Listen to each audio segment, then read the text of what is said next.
Okay, can you hear though? Because I've had the aha moment already. Phoebe and I have, here. Can you hear that the lesson for you, your child lived, you lived.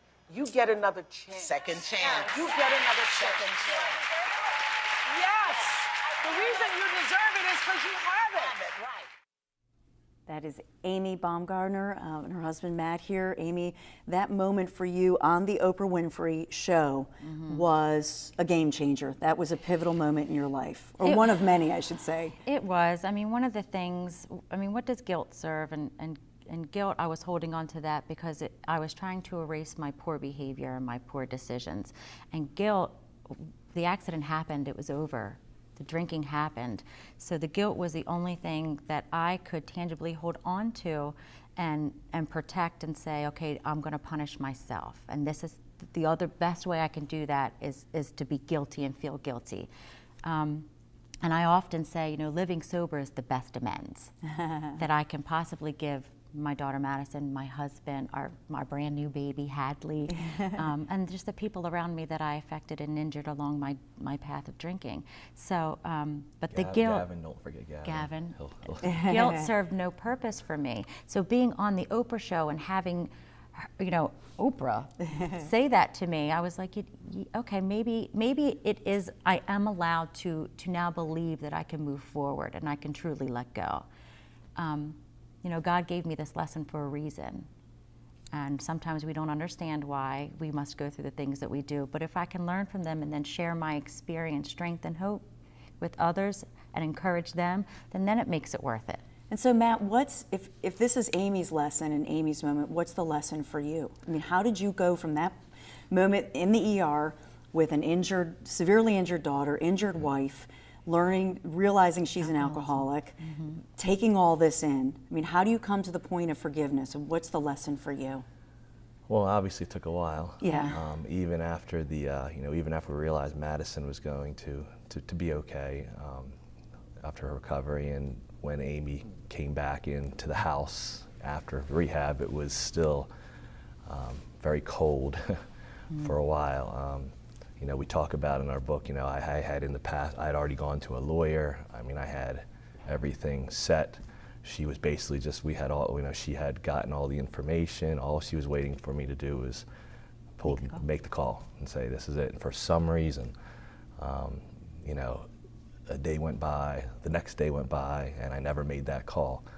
So you took it, you were taking it day by day. Yeah. Yeah, I was. Which is ironically what one learns in rehab. Yeah. I was taking it day by day, and people ask me, you know, was there a one time when you just, you know, you can think of something that made you say that this is it, I'm going to stay with, and it really wasn't one thing. It was kind of little things, stuff that when, you know, when Amy was drinking a lot, that I never did see that loss. You know, I married this girl, and somewhere along the lines, I lost her.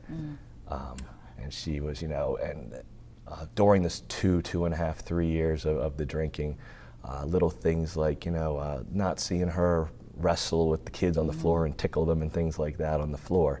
I came back and I started to see these things again after the rehab.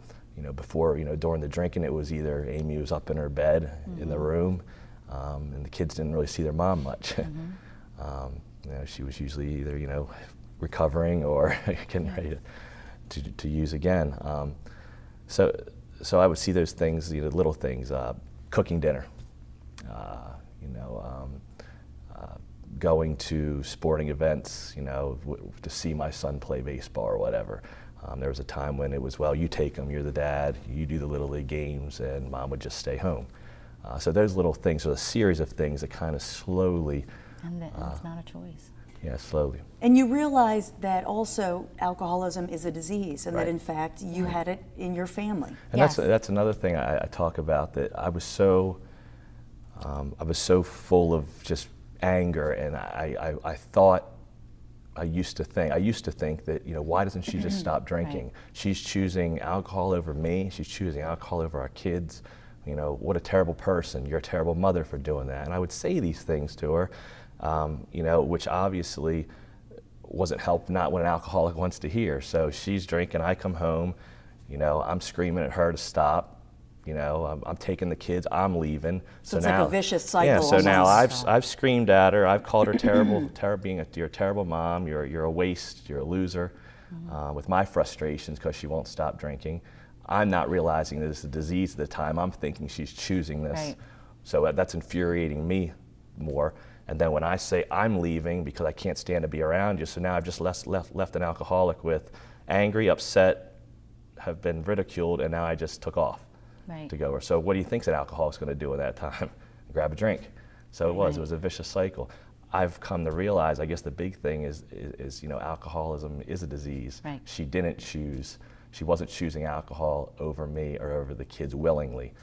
But I didn't know that at the time, which made the situation, you know, worse and worse and worse. I mean, did you have to fall in love again? You said Yeah. that she was the girl, like you married this beautiful girl that you were so in love with. Did you have to literally fall in love again? No, I think it's a new love. I look a at better it. love. I look at it as the person, because we've been married, what, 11 years now?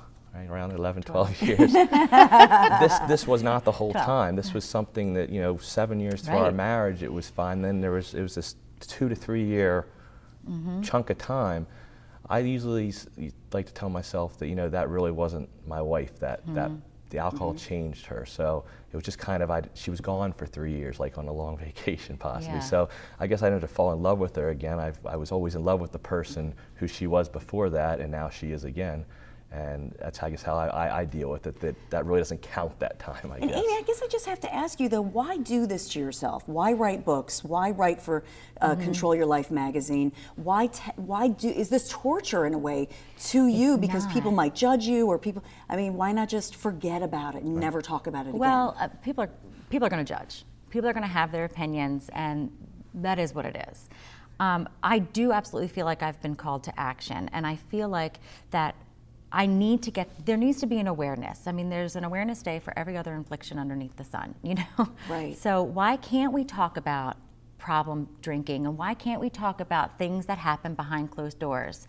And because, you know, a lot of play dates that you go to, they have their bottles of Xanax and they have their bottles of wine, and the kids are left up to their own devices. Right. Why can't we talk about that? So we need to talk about it. We need to look. You need to look address inside. it. It needs to. And if we can start here, and I can help another mother who is picking up a bottle of wine instead of picking her kids up on time, then it's worth it, because we lead by example, and we recognize the faults in ourselves when we look towards other people.